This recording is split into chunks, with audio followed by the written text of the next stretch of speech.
The crowd loses it. Nobody can believe the guy's level in the game, and the fans go so wild that some of them are actually crying right there. The energy at the event is off the charts, everyone losing their minds over what's happening on stage. Scoreboard on the screen, the champion holds the top spot, and the crowd won't stop screaming. On stage, the champion raises the trophy and the arena explodes into pure celebration. Cheers everywhere. The champion runs the whole thing with an elite crew right behind her. While the whole world talks about her, the boy quietly begins his real journey inside the capsule. Then the host officially announces the trophy presentation moment on stage. Jia flashes a confident smile, already feeling like the game is about to shift. 6 years pass, and the story cuts straight to the company's massive headquarters. Walking into the lobby, the boy comes in cool and calm, ready to handle business. The capsule lid opens slowly, revealing that sleek, futuristic interior. Stepping out gradually, he catches his breath like he's still half inside the game. Opening his eyes, the boy tries to process everything he just experienced in there. Beside him, Director Jihai smiles quietly, watching his every move. The one running things is Jihei, research director of the development center. Still calm, he mentions that the feeling after the game is a lot better now. Sitting on the edge of the capsule, he notices his body feels way lighter. Jihai agrees and goes straight into explaining how that high-end capsule works. Right after she starts laying out all the technical details and how the system operates. Smiling, the director says the system delivers full immersion for anyone. She also guarantees that low sync rates won't be a problem in the game. But he gives her that look, like, yeah, I'm not so sure about that. Then she drops it with a smile. The thing costs 100 million won. His expression just freezes right there, doing the math on what that means. Worse, he remembers he's only got 458 won in his account. Even so, she keeps that strange smile, like someone who already has a plan. Stepping into the capsule, multiple virtual lives glow all around him. The system explains the device combines VR and industry to make dreams real. Then the system links to everything, making it clear this experience is on another level. In action, he charges forward and drives the sword into the creature's head with full force. The monster takes the hit and collapses, without even having time to react. Without stopping, the boy comes in with flaming blades ready to finish the fight. Now the whole world is talking about this game, and the vibe is already intense. The enemy is a massive, sinister giant, but he faces it head-on, no hesitation. The blades cut through the air and the tension peaks. The show is set. Taking his stance, he grips the flaming blade, ready to move. This technology becomes a craze, and everyone gets hooked on living inside the game. But the system crashes hard and he passes out in the capsule, in really bad shape. The sync rate locks at 10% and the game barely even registers him. Bottom line, his rate was way too low to handle that level of immersion. On the bus, he just watches gameplay videos on his phone, super relaxed. Scrolling through the feed, he sees tutorial tips and just gets annoyed at everyone. Then he sighs, not believing what he's seeing on the screen. Staring at the tutorial, he can't accept how bad the plays are. Lost in thought, he watches the street through the window, letting time drift by. The bus rolls on and he stares at the champion's poster, frustrated with everything. Night falls and the scene cuts straight to the building where he lives. The stream is live, and Taewoo is going crazy over the champion's event. Snack in hand, Taewoo watches in disbelief, not even blinking. Then the boy walks into the room and just watches the chaos, not getting any of it. On screen, they announce the duel between champion Shin Haeyeon and the challenger. The hype is real. Sitting on the floor, he asks if this tournament is actually that big of a deal. Taewoo almost chokes. How is this guy so out of the loop and not even using a capsule? Losing it, Taewoo explains it's the famous League of Stramming, and adds, it's the biggest event on the planet with record-breaking viewership.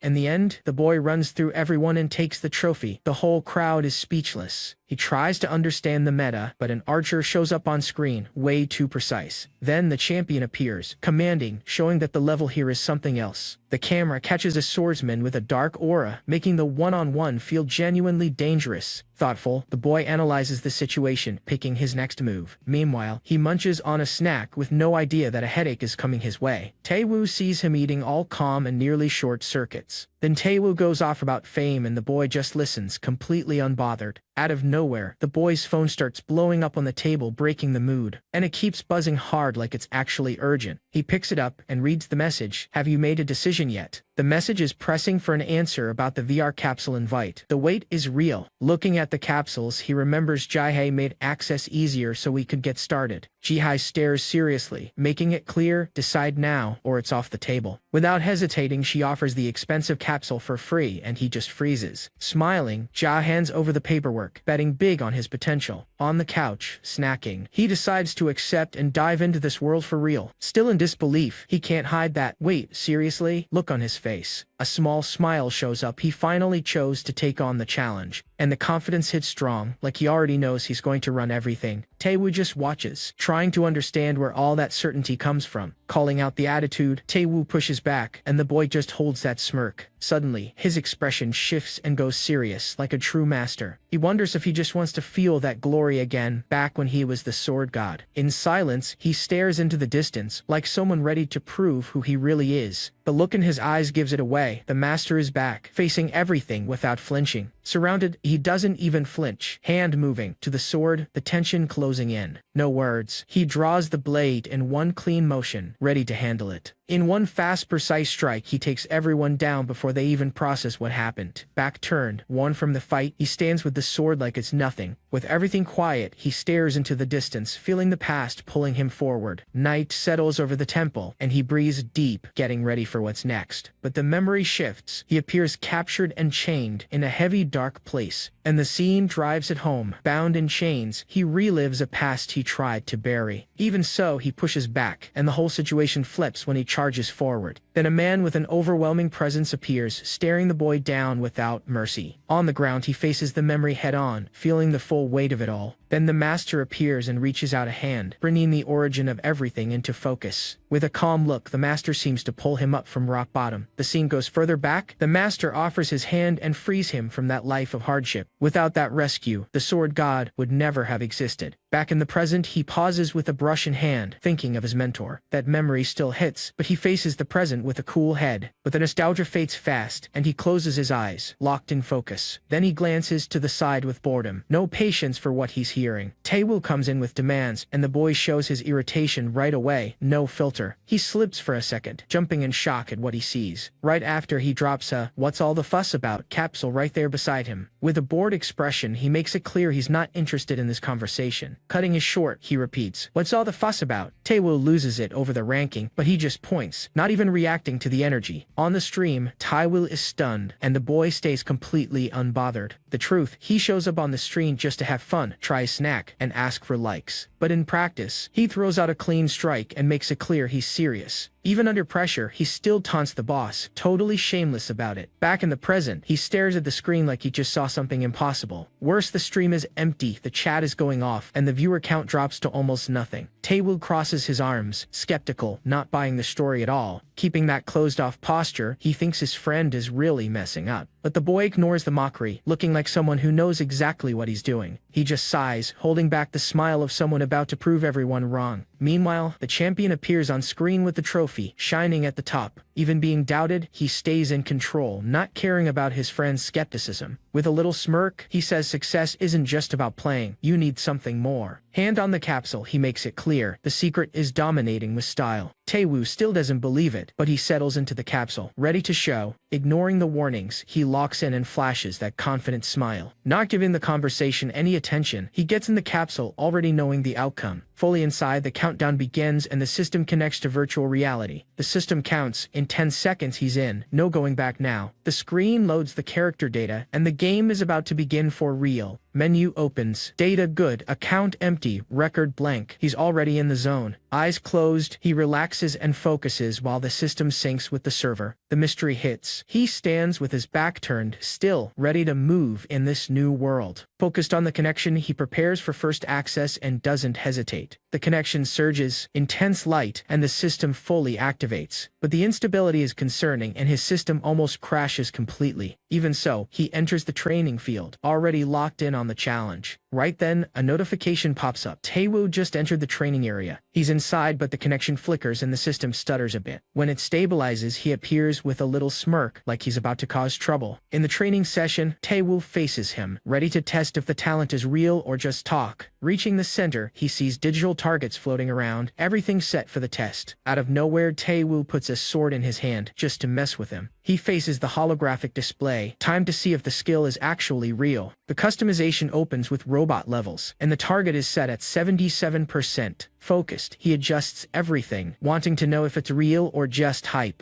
On the display, he reads the data to beat the record against the AI. Eye on the panel, he keeps tweaking the settings without losing focus. Adjusting the holographic aim, he sets up the test the most direct way possible. He studies the robot frame, already marking where the defense can be broken. Then an icon pops on screen, his smug little avatar face saying, "Ready." Without trembling, he grips the gear and gets set to deliver. His partner warns this level copies the style of the #1 ranked player, and it's already attacking. He blocks with shocking calm and still smiles, facing the champion level. A little smirk comes out easy, like this is just warm-up. Without blinking, he stops the strike with ease, enjoying it like it's a game. Same rhythm. He deflects the attack and keeps moving smoothly, like it weighs nothing. The tension rises, the duel starts for real, and the robot comes with everything. The robot attacks, but he counters calmly, turning the duel into practice. Then he breaks through the defense and hits the robot's chest, dropping the HP to the limit. Right then he senses things just got serious, and his eyes say exactly that. The robot pushes forward, and he just waits, still, for the exact right moment to respond. When he spots the opening, he cuts fast and dismantles the machine before it can react. In the clash of blades, a blue light trail appears on screen, and the blue trail shows up again, with Taewoo left completely speechless. In one swift strike, he breaks the robot's defense, and a blue glow bursts across the screen. The impact bends the metal, and Taewoo watches, frozen, not believing what he's seeing. Taewoo is in total shock, wondering if it was luck or if this guy is just on another level. Without holding back, he pins the robot down and locks it in place. It can't take the pressure. Keeping his foot firm, he traps the machine completely, the metal giving way. The robot goes still like it already knows it lost. Heavy atmosphere. With a victory smirk, he watches his opponent locked up right in front of him. Then the armor starts failing, glitching, and the screen cutting out. The system can't hold and collapses. The opponent crashing down all buggy. The failure gets worse. The enemy glitches on the ground, and he just watches, calm. Same scene, the enemy stays glitched on the floor, and he doesn't even move. The level 9 victory confirms it. He enters the top 107 with 10 HP left. Taewoo stutters, not believing he actually cleared max difficulty. No reaction on his face. He just waits, because he knows there's more coming. The system processes and forms a new cybernetic armor, way more threatening. The screen shifts and the armor appears. Now it actually looks serious, and the champion is linked to that armor, showing the level just went up. Breathing hard, he feels the tension, like the danger just got way too close. Even so, he appears calm on screen, just taking in the situation. In the lab, Ji-hai analyzes the data, and her colleague can't make sense of any of it. The two of them go over the reports near the capsules, trying to find meaning in the numbers. Same place, they compare result and find the whole test just doesn't add up. While they discuss his performance, he's already got his mind on the next step. Ji-hai stays focused on his results, going over it with her colleague. In the report, Jin Seo-jun, 23 years old, sync rate low, 10%. He lets out a quiet smile, like someone not worried about the analysis at all. Ji-hai, on the other hand, looks puzzled, trying to make sense of the impossible right there. And then she smiles to herself, realizing she just found something rare. She grants access, rental in progress appears, and he just wants to get started. The camera pulls up to the ceiling, and the tension builds. The challenge against the legend has begun. He enters the confrontation and locks blades with the champions, sparks flying everywhere. Serious and ready, he sees the recording notification and confirms without thinking. The screen asks if he wants to record, and he hits yes right away. With a confident smirk, he locks in completely, ready to win the duel. The champion comes in fast, and he doesn't flinch at all. She cuts through the air, and he blocks on reflex. Red light flashing at the clash. Her strike lands clean, and he fires right back. Heavy exchange. Again, she brings the cut down, and he holds it on reflex, absorbing the pressure. Cold eyes, he adjusts his footing, ready to counter like a legend. The champion appears confident, and he faces her with a smirk, like he already knows how this ends. She shows up commanding, and he stays cool like someone who's seen worse. And that's where it gets crazy. He casually confirms that the legend everyone talks about is him. Taewoo panics at the revelation, not knowing how to react. He stays steady, facing everything with a fearless look. The mood shifts, and he decides to go on the offensive, proving he can dominate one-on-one. But he still yawns, completely relaxed, like this is just basic training. Without delay, he draws the sword, ready to settle it the most direct way possible. In one sharp pull, he's set to go all in, no stalling. The blade barely drops, and he's already charging, ignoring any talk about fame or streams. The champion comes with everything, and he braces for the impact, no blinking. Even holding firm, he takes a hit to the midsection, and the system logs the HP loss. The surprise registers. He didn't expect things to get heavy that fast. Taewoo's jaw drops, watching how he makes everything look effortless, and he keeps taunting just to rile up the crowd and pull attention. Still, he drops into combat stance, sword steady, focus locked in. In a quick burst, he charges without hesitation, pure reflex. Moving like lightning, he cuts through the air and leaves no room for a counter. He stares down the opponent's visor and tests himself. Can he win on reflex alone? The look on his face says total focus, ready to go head-to-head with the champion. The clash hits hard. She stops him in his tracks, but he holds the strike without stepping back. Without wavering, he blocks with precision and shows his level is in a different league. The champion appears in her classic armor and he stays firm, facing her straight on. The glow of the armor signals she came serious, and he doesn't give an inch. Without blinking, he brushes off the pressure and gets ready to show who's really in charge. She advances, and he answers with a kick, proving he's not just for show. Following up, he lands a clean kick on the armor, and the impact echoes. She pushes again, he kicks again, and the armor lights up from the impact. Her weapon glows with energy, and the lock strike leaves the air feeling heavy. The boss is thrown off by the silence and asks why he isn't attacking. He just watches. The impact carves a crater in the ground, showing just how much force the boy carries. Without giving an opening, he brings the sword down fast, keeping the pressure on. Right after, he chain strikes without stopping, a full-on reflex duel. Sparks fly in the clash of swords, and he doesn't give a single second of breathing room. The ground shakes from the impact, and he keeps steady, not losing his rhythm. But then he freezes, watching the ceiling start to give way right at that moment. The clash shatters the champion's sword, and he can barely process it. She comes in with a powerful kick while the blade fragments fly everywhere. From the look in that little smirk, it's clear his confidence is at an all-time high. He points the sword and holds his stance. Champion down, no reaction left. Same energy, he aims the blade right at the cornered opponent directly in front of him. In a flash, he dismantles the armor system, leaving her with no answer. He tosses the sword into the air and leaves the opponent frozen. Taewoo is shocked. Then the notification drops. The owner of level 10 has changed, and he freezes in surprise. The system repeats the level 10 alert, and the shock just keeps building. He stares ahead, processing that the game just flipped against him. Outside, the sun is out. Inside, he's chillin' while Taewoo does all the work. While he rests, Taewoo handles the chores, clearly annoyed. Even watching him eat instant noodles in peace, Taewoo is burning inside. Brushing his teeth, he's still totally fine, and the girl in the background is at her limit. Opening the door, he comes face to face with the capsule that's about to change everything. He stops in front of it, ready to dive into the game without stalling. The capsule powers on, a blue glow fills the space, and the immersion calls. Lying inside, he closes his eyes and the system lights up strong. The light bursts, marking the start of full immersion. Focus in his eyes, he enters the game, and the immersion kicks in for real. He wakes up in the virtual world, calm, reading the terrain without rushing. With a steady look, he faces the system like someone who's been through a lot. Serious eyes. He seems to map the entire scene just by looking at it. A friendly notification pops up, but he doesn't even blink. Locked on the mission, he checks the screen, and an upbeat virtual assistant appears to guide the tutorial. Looking half asleep, he stares into the void while the game loads the beginning. In the menu, he takes in every detail, absorbing everything before the chaos starts. Opening the menu, he sees multiple streams, from casual to zombie survival in full chaos. Then the ranking appears, top slot glowing, calling anyone who wants to climb. He looks at the city from a distance, reading the terrain to kick off the new phase. The city is massive and way too bright, the perfect stage for things to go sideways. Everything there looks luxurious, like a whole new life ready to begin. He strolls through the city in style with a girl by his side. Feels like a period film. Online, people doubt him, but he stays locked in on what matters. Time ticks away, and the clock tower glows, like a warning that the moment has come. Without stalling, he fires the grappling hook at the top of the wall and starts climbing. The hook catches firm, and he secures his grip to scale it without a second thought. He slams a hit into the ground and opens a crater, full power on display. Using the hook, he pulls himself up with speed, climbing to infiltrate the mansion. At the top of the wall, he plants his hand and keeps going, no concern for being subtle. No subtlety at all. He scales way too fast, ready to break in. All in black, he commands the top of the wall, set to go inside. Confident, he slips into the mansion like someone who already knows the layout. Grinning like a winner, he gets comfortable. The stream is about to go live. The broadcast starts, and he asks the chat for tips, playing the total beginner. On the stream, he keeps the act going, asking for help like he doesn't know anything. He focuses on the interface, acting lost, checking if the plan is actually going to work. Dropping a "if you say so," he jokes around while Taewoo munches on snacks at home. On stream, he drops the truth. This isn't his first time with virtual reality. Strong wind, heavy atmosphere, and he faces it all with the cold eyes of someone who's lived this. From above, he looks out over the lit-up city like he knows every corner of it. He watches the crowd below, like someone revisiting a familiar place. Calmly, he scans the street, reading everything like he's already been here before. A small smile shows up, like he already knows what's coming next. Then heavy footsteps echo, signaling someone arrived without trying to hide it. His eyes lock onto a golden glow, zeroing in on the blonde who steps into view. The blonde appears serious and firm, making it clear she's not here to play around. He faces her with a confident smile, not bothered by the tension at all. He notices that in the tutorial, NPC dialogue plays automatically, and he keeps that intimidating look. Seeing the poster, it sinks in. The assassin's journey ahead is going to be rough. The blonde freezes, caught off guard by being met with that level of cool confidence. Smiling, he makes it clear whoever hunts in this game can also become the hunted. She takes a breath and warns dealing with whoever's on their trail won't be easy. Way too calm, he pats her on the head and offers a new deal. She reaches out and hands him a small envelope in a moment of trust. The deal is sealed right there, and he stays steady, like someone who already knows the ending. That side smile of his appears, now he's going to act for real. Dagger in hand, he shows the fun is over. It's all about combat now. Without hesitation, he grabs the cable and leaps off the rooftop without fear. With precision, he grabs the metal cable and jumps into action with style. Using the cable, he launches into the air and keeps his focus locked during the fall. He lands hard on the middle structure and the impact makes everything shake. Not subtle at all. He comes down with force and announces his presence in the area. His eyes shift, combat mode on, ready to show master level skill. The system beeps saying the easy part is over and he already looks annoyed about it. He looks at the path ahead and realizes the simple plan just went out the window. Staring at the pipes, he mutters, "I take that back. This is useless." He sees the wall covered in pipes and accepts it's going to take brute force climbing. With a "you've got to be kidding" look, he accepts there's no shortcut here. He grips the pipe tight, and a blue energy starts glowing across the scene. In a burst, he shoots upward fast, leaving a blue trail as he climbs. No complaints. He powers through with raw strength, blue light exploding as he goes. He looks at his glowing hands and is surprised by the force that just came out of nowhere. Mocking in his focus, he's clear. The mission is to take down a man named Aitor. The system brings up the mission, neutralize a noble named Itare. Map in hand, he checks the route, ready to track down the target. The route appears clearly laid out and he just memorizes the path and moves. He rappels down from the rooftop on a rope, agile, heading straight for the objective. Descending, he doesn't blink, focused like nothing else exists. But then, curiosity takes over, and he decides to press the button just to see what happens. Without overthinking, he hits the button, just to test it. Done with the rope, he just jumps and drops, wanting to reach the objective fast. Instead of rappelling, he lets go and just falls. Zero caution. He hits the ground hard, kicking up dust, and arrives drawing attention from everywhere. The dust settles, but he keeps moving, like it was all part of the show. The system jokes, playing like that. He's got to be a beginner. He doesn't care. And doubles down, definitely a beginner. But that's exactly what makes the stream pop off. In the chat, everyone laughs and confirms only a new player would do that. Others join in, saying everyone's been there at the start. The chat explodes laughing and starts roasting the nickname Zizan, and they keep clowning on Zizan, not letting up for a second. The chaos in the chat builds, and Taewoo is hyped up by every single move. The crowd starts going after usernames too, and he tries to keep up while laughing. Even with the chaos, he smirks and checks the system panel. He looks at the usernames and makes a face like, "What is this stuff?" Then he stops, raises a finger, and thinks back to his friend's advice. He stares down the chat, but then remembers the advice and switches his mindset. He gets it. To build from zero, what matters is talking directly to the audience. And figures out that big streams are messy. To stand out, you need a personal connection. The chat pushes back, wanting to know if he's actually a new player. Digging into his profile, he checks and confirms, account created 2 days ago, and tells him to set it to private. The community investigates, and he keeps it real. If you don't want to be seen, protect yourself. Not paying attention to the comments, he stays locked in on what matters. Under a reddish moonlight, he stops in front of a creepy mansion, ready for the tutorial. Blocking out the chat noise, he faces the entrance with a "let's get this done" look. The tension rises, he stares down the gate and prepares to break in without hesitation. Way too relaxed. He reads the map and the message to figure out his next move. Map open. He checks the instructions on the paper so he doesn't miss anything. But he ignores the map and just charges in with the weapon, wants to handle it by force. force. The system activates and his fist glows blue, ready to force his way through. Without waiting for a charge, he already grips the weapon tight, ready to cause damage. Straight to the point. He grabs a sword handle, committed to going direct. Before the system finishes, energized hands grab him, and he doesn't react much. The system signals that's exactly it, and he puts on the most bored face possible. Taiwu calls him out. He didn't even read the rest of the blonde's note, he just had to follow it. The system jokes, "That's fine, he'll learn from getting hit," and warns another one is coming. The chat starts giving up, but he's totally fine, looking like someone who doesn't care. Ignoring everyone, he reads, "If you fail, enemies get stronger. Stealth is the better move." The game drives the warning home and suggests go in stealthy, with a pretty strange punishment for getting caught. The system says, if caught, you take 100 smacks, and the new player shakes at that. But sometimes a veteran comes along who skips stealth entirely and goes in pure strength. The guard mocks, and the player is terrified. That's the so-called warrior style. That's the whole approach. Zero subtlety, everything on direct attack. One guy tried for 10 hours, gave up, and promised to come back after the first round. Another one did the same, 10 hours in, dropped it, and said he'd return once the round closed. He drops the truth. You can only pull that off with champion-level control. He repeats it, without champion-tier control, that approach just doesn't work. Firm steps forward. He moves through the space, owning it, confidence above the norm. Hearing the rival's name, he smiles under the hood, a little cynical about it. Under the red sky, the mansion seems to be waiting for him, with a very unwelcoming energy. The pressure of the place is heavy, but he doesn't blink, sharp in focus. Holding that steady stare, he faces the challenge head-on and stays ready to win. The chat doubts him and starts clowning, thinking he won't get past that level. The crowd calls him a reckless newbie and brings up Shin Heian. He ignores it and keeps going. Solid steps on the ground, he moves forward like the chat's pressure doesn't even exist. Heavily armored guards surround him, and a confrontation becomes unavoidable. Right then the mood gets intense, but he keeps his cool, like someone who already knows the ending. The chat says he's going down fast, but he just smirks, fully confident. The crowd says they want to see him out in 3 seconds. He doesn't even flinch. And that attacks straight on, trying to end it all by force. He just locks onto the incoming blade, calm, like he already knows the exact spot. Without losing his posture, he blocks the strike, sparks jumping at the clash. His precision sends the knight stumbling back, with no idea what just happened. The soldier goes down locked up and shaking, and he stays standing like it's just routine. The chat loses it, saying it was luck, trying to figure out what that move even was. The crowd asks in disbelief, did this new player just pull off a parry? He just watches, way too calm, genuinely not understanding why everyone's going off. Gripping the handle, he keeps total focus while the impact makes everything vibrate. A red flash cuts across the screen. The damage dealt to the enemy was massive. Even seeing that, no reaction, he looks like someone just getting started. Another guard pushes forward and he stays firm, not feeling the pressure at all. He blocks it perfectly, and the blue spark gives it away. His level is well above the rest. While the chat debates luck or not, he stays locked on the mission, not blinking. In the chat, some call the double parry wild, others say it was just luck. He just stares at the notification, looking like he didn't understand any of it. On the other side, the enemy shakes, and he stares back with cold, impatient eyes. One clean strike cuts through the air, making a clear one-hit takedown. Following up, he connects, and the knight dissolves into digital particles, 1000 damage on screen. The screen fires off a "yeah," but then a "why" pops up and nobody gets it. With the most unbothered face, he says he doesn't even know what a parry is. The chat goes into shock. How does he not know after pulling off something like that? Not getting the drama, he ignores the chaos, caught between genius and lucky. Picking at his ear, he looks bored and just wants someone to explain already. Under the red moon, he finally figures out what's going on and decides to push forward. Some guy sketches a stick figure on the ground, block at the right moment, and the enemy staggers. The chat roasts the rough drawing, but the tip actually seems solid. Meanwhile, he reads the whole situation with a veteran's eyes, no sign of worry. Without flinching, he anticipates the dummy strike and blocks at the perfect moment. This time, he locks the blade with ease and questions if this is really what the top rank looks like. Just watching the movement, he calculates everything with a cool head. Perfect parry already mapped out. Now a warning pops up. Did you get the parry? If not, you might as well quit. Straight up, the warning repeats, if you didn't get it, turn around and leave. With a side smirk, he treats the provocation like a bad joke. But he ignores it and takes a firm step forward, ready to prove his own style. While the chat says he's lost his mind, he smiles and says it's not even that hard. Forget luck. That was too precise, and he knows this isn't normal. A glint in the eyes, someone in the chat just connected the dots about him. The crowd doesn't hold back, going off, asking who he thinks he is to play guru. Turning toward the camera, he realizes the only one who understood is getting attacked by everyone. Then dark memories creep in, back when even masters doubted him. Facing those shadows, he remembers when talent without a famous name meant nothing. In his mind, the memory is sharp. His skills were always overlooked. Back in the present, he smiles faintly. Judging a newcomer never goes away. Heavy footsteps echo. Soldiers close in, and he stays calm like it's nothing. 5 knights tighten the circle at once, swords drawn, giving him no room. Gripping the weapon handle, he decides, in the end, he's going to settle this by force. The ground cracks as he launches forward, a charge so fast the air itself shakes. Without wasting a second, he drives the blade into the rival's chest and takes them down hard. One of them fires back with a heavy overhead strike, trying to crush whoever's in the way. Sharp-eyed, he intercepts at exactly the right moment, metal flashing on impact. Under pressure, he pushes forward without caring about defense, leaving the other with no answer. On impact, he blocks on reflex, and the opponent freezes, not expecting any resistance. This time, the block comes out clean, sparks flying, holding back the brute force. Again, he absorbs the heavy hit, sparks everywhere, and the other one is stunned. In a flash, he locks the attack and a wave of light erupts. Rival completely shocked. Going on the offensive, he cuts through the air and vanishes from the angle, leaving everyone lost. In the chat, questions explode. How is he running through everyone without breaking a sweat? Keeping his composure, he lines up the next move like it's just part of the routine. The crowd is floored. Chaining 4 parries like that doesn't look like just reflexes. Then the chat fully loses it, and he faces the enemy like someone about to reveal everything. Without giving an inch, he corners the opponent and sets up the finishing strike. No chance to defend. He ends it with the sword, fast and straight. The look in his eyes says it all. The hunt just started, and he stays locked in. Stepping on the digital remains, he counts 6 opponents down, doesn't even blink. On the stream, people ask how a beginner plays like this, and he gives nothing away. The chat keeps asking the same thing. Actually, a beginner? The numbers don't add up. The crowd goes off over the performance, and he just watches the chaos in silence. The feed turns into a frenzy, and he keeps the mystery going, like someone who knows everything. Out of nowhere, a hater rolls in talking noise and asking for a ban just to get attention. The hater keeps pushing. A ban doesn't scare anyone, just looking for a stage. In a flash, the ban drops, he says it's handled and moves on. The chat erupts over the instant ban, even complimenting how he runs the stream. The crowd says with that talent he's gonna blow up fast. This was just the beginning. Then people double down, he's about to pop off, and whoever doubted will regret it. Even so, he stays focused, remembering how pride and status held him back in the past. His gaze goes distant, replaying the grind and how pride made him pay for it. This time he decides he won't repeat the mistake. He'll use skill as the weapon. But the chat cuts through the moment, flooding the screen and telling him to stop stalling. The roasting intensifies. They try to throw him off without letting up for a second. Even so, he keeps a straight face, tossing out a basic dodge like it's nothing. Expression closed off, he ignores the pile of messages demanding action. The chat spirals, demanding a response, the screen scrolling way too fast. Then he drops a thumbs up, smiling like someone in complete control. The crowd goes off and pushes for more, but he doesn't flinch, completely relaxed. In the middle of it, the chat calls for a fight, and he stays at peace, not caring. But the situation closes in. He's surrounded by a whole squad ready to strike. The chat keeps it real. Going up against a Tor and an entire army sounds like a terrible idea. Then they call it impossible. But he opens a slow smile, ready to go anyway. While the chat panics, he smiles like it's just another day. Same energy. He holds the smile, ready to prove that impossible is relative. The chaos erupts and people rush down the staircase, the atmosphere getting heavy. Everyone scrambles down in a hurry and he actually seems pumped about the challenge. Not even trying to be quiet, he charges forward and drops guards before they can react. Same vibe. He pushes forward and turns the guards into digital smoke. Guards fly upward, and he just gets ready, watching like someone who's seen it all before. Meanwhile, a player who's been hiding for hours shows up, becoming the joke of the chat. The chat goes off. Does he have eyes in the back of his head? Because the gameplay is something else. People even start talking about betting on him. Things have gotten that unreal. As far as they're concerned, even a pro player couldn't pull off that technique so easily. On reflex, he blocks knights like it's nothing. Nobody's making him work for it. Stepping forward with confidence, he advances without fear, and the chat loses it over the channel's level. The energy peaks. He drives the sword in, holds the pressure, and gives no room to breathe.